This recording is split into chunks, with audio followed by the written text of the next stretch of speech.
नायडू जी को उनके कार्यकाल की समाप्ति पर उन्हें धन्यवाद देने के लिए उपस्थित हुए हैं।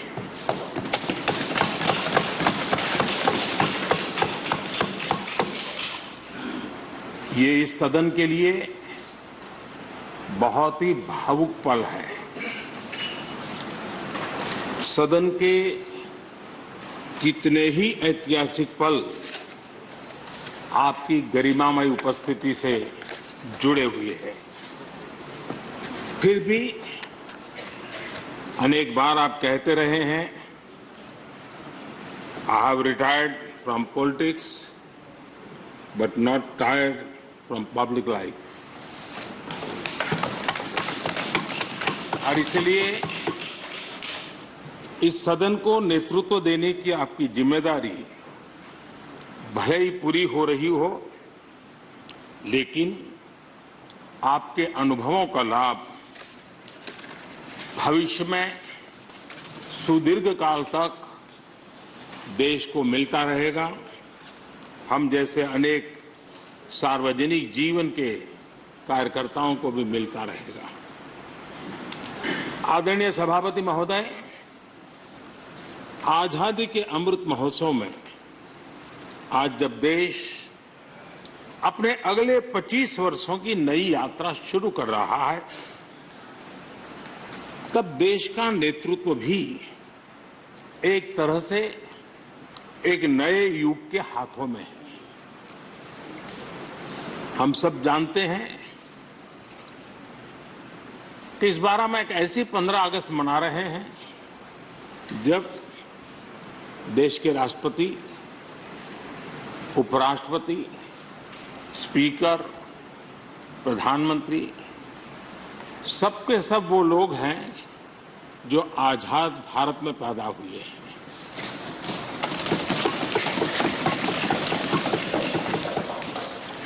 और सबके सब बहुत ही साधारण पृष्ठभूमि से आते हैं।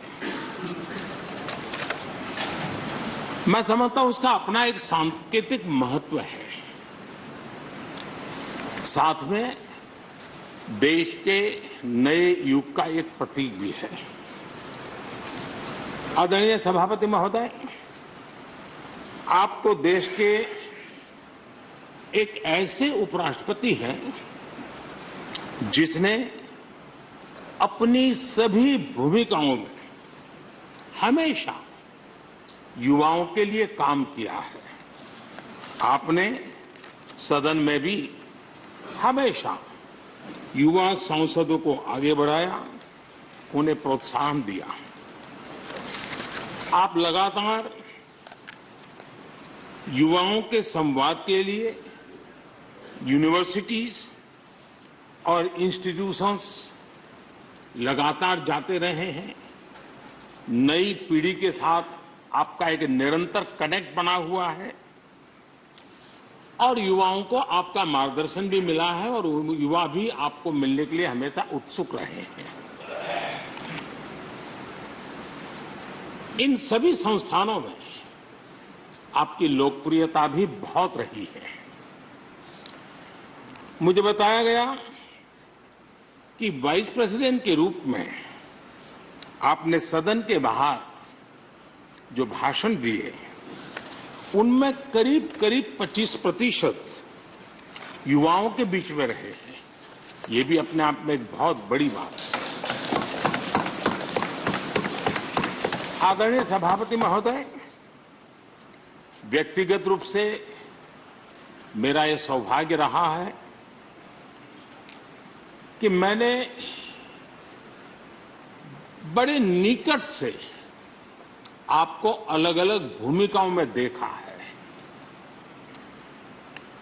बहुत सारी आपकी भूमिका ऐसी भी रही जिसमें आपके साथ कंधे से कंधा मिलाकर कार्य करने का भी मुझे सौभाग्य मिला है।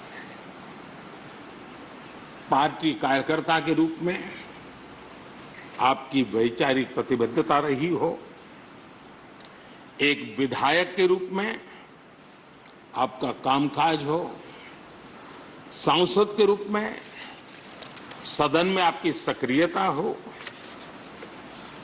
भारतीय जनता पार्टी के अध्यक्ष के रूप में आपका सांगठनिक कौशल्य और लीडरशिप की बात हो, कैबिनेट मंत्री के रूप में आपकी मेहनत, नवाचार का आपका प्रयास और उससे प्राप्त सफलताएं देश के लिए बहुत उपकारक रही है, या फिर उपराष्ट्रपति और सदन में के सभापति के रूप में आपकी गरिमा और आपकी निष्ठा। मैंने आपको अलग अलग जिम्मेदारियों में बड़े लगन से काम करते हुए देखा है। आपने कभी भी किसी भी काम को बोझ नहीं माना। आपने हर काम में नए प्राण फूंकने का प्रयास किया है। आपका जज्बा, आपकी लगन हम लोगों ने निरंतर देखी है। मैं इस सदन के जरिए प्रत्येक माननीय सांसद और देश के हर युवा से कहना चाहूंगा कि वो समाज, देश और लोकतंत्र के बारे में आपसे बहुत कुछ सीख सकते हैं।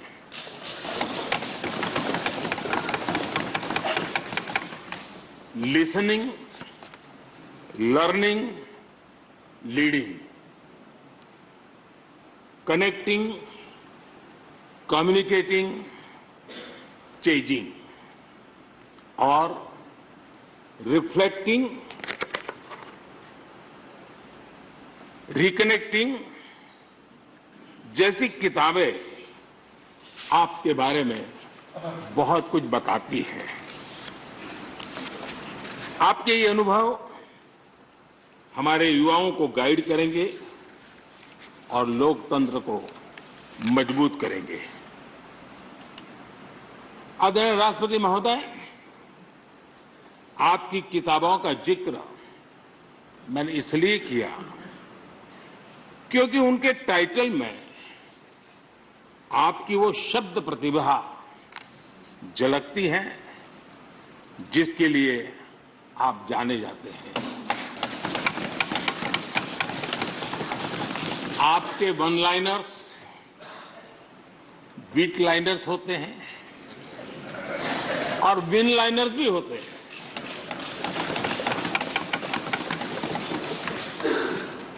यानी उसके बाद कुछ और कहने की जरूरत ही नहीं रह जाती। Your each word is heard, preferred and revered and never countered.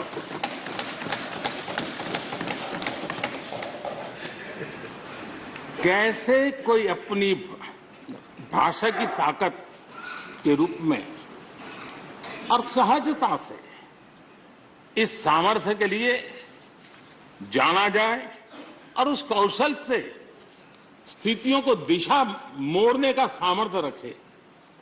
सचमुच में आपके इस सामर्थ्य को मैं बधाई देता हूं। साथियों, हम जो भी कहते हैं वो महत्वपूर्ण तो होता ही है, लेकिन जिस तरीके से कहते हैं उसकी अहमियत ज्यादा होती है।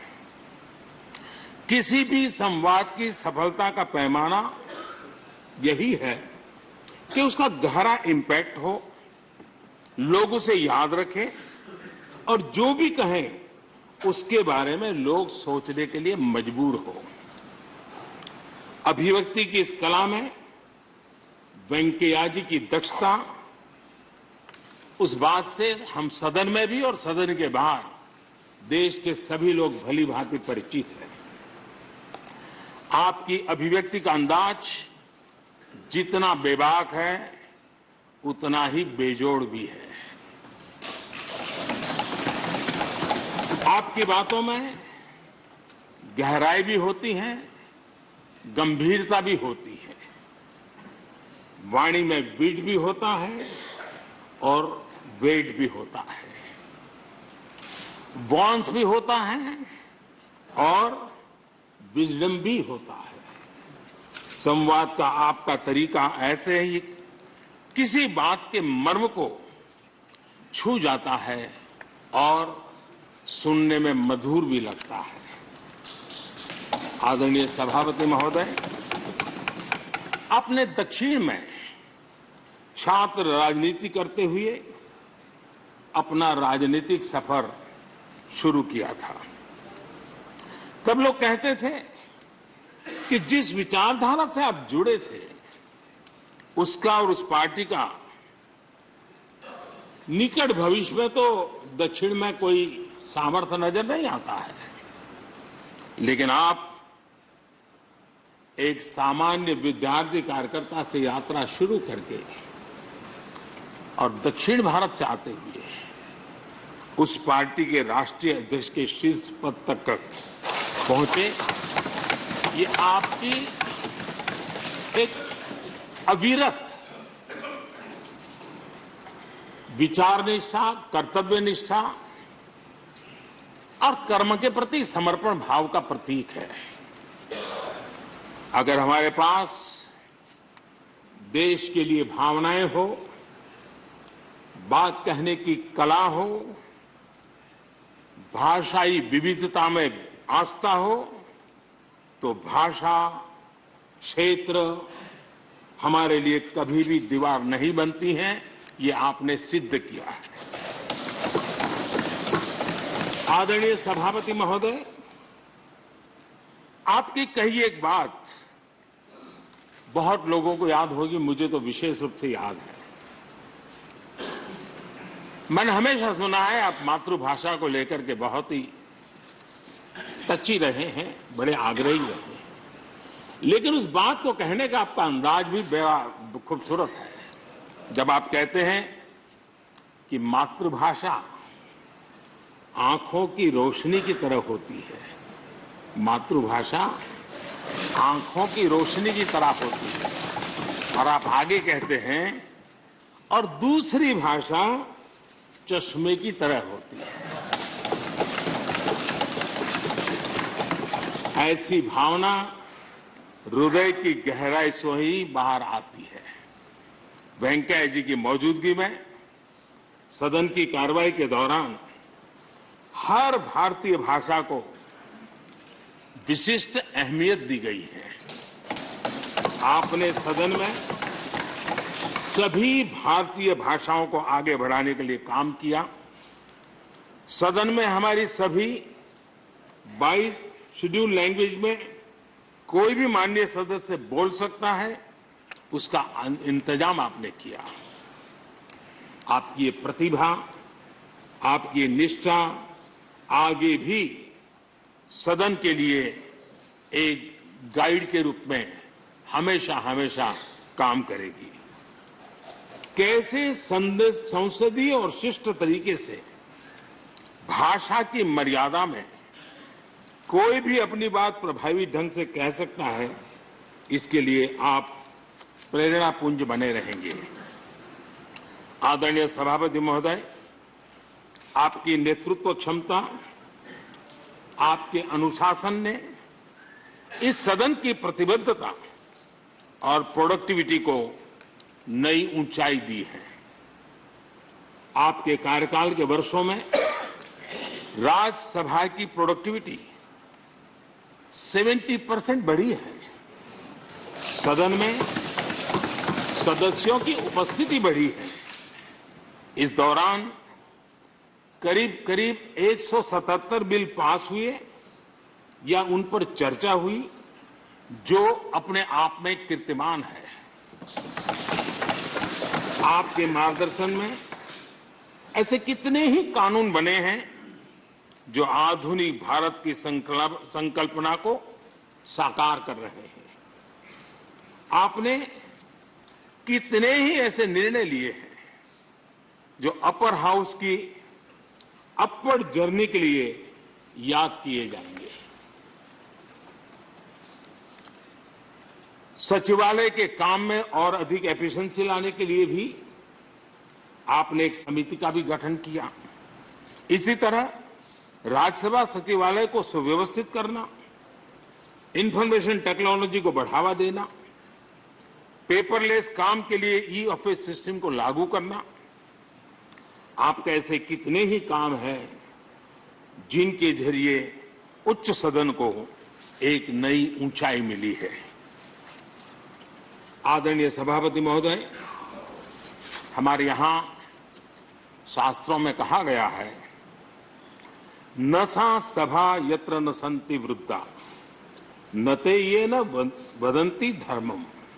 अर्थात जिस सभा में अनुभवी लोग होते हैं वही सभा होती है, और अनुभव लोग वही है जो धर्म यानी कर्तव्य की सीख दें।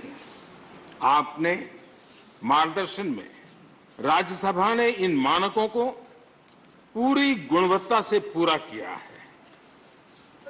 आप माननीय सदस्यों को निर्देश भी देते थे और उन्हें अपने अनुभवों का लाभ भी देते थे, और अनुशासन को ध्यान में रखते हुए प्यार से डांटते भी थे। मुझे विश्वास है कि किसी भी सदस्य ने आपके किसी भी शब्द को कभी अन्यथा नहीं लिया। ये पूंजी तब पैदा होती है जब व्यक्तिगत जीवन में आप उन आदर्शों और मानकों का पालन करते हैं। आपने हमेशा इस बात पर बल दिया कि संसद में व्यवधान एक सीमा के बाद सदन की अवमानना के बराबर होता है। मैं आपके इन मानकों में लोकतंत्र की परिपक्वता को देखता हूं। पहले समझा जाता था कि अगर सदन में चर्चा के दौरान शोरगुल होने लगे तो कार्यवाही को स्थगित कर दिया जाता है, लेकिन आपने संवाद, संपर्क और समन्वय के जरिए न सिर्फ सदन को संचालित किया बल्कि उसे प्रोडक्टिव भी बनाया। सदन की कार्यवाही के दौरान जब सदस्यों के बीच कभी टकराव की परिस्थिति पैदा होती थी तो आपसे बार बार सुनने को मिलता था, let the government propose, let the opposition oppose and let the house dispose.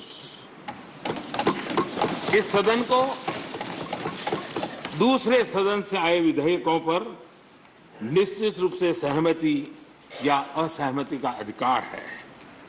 यह सदन उन्हें पास कर सकता है, रिजेक्ट कर सकता है या अमेंड कर सकता है, पर उन्हें रोकने की, बाधित करने की परिकल्पना हमारे लोकतंत्र में नहीं है।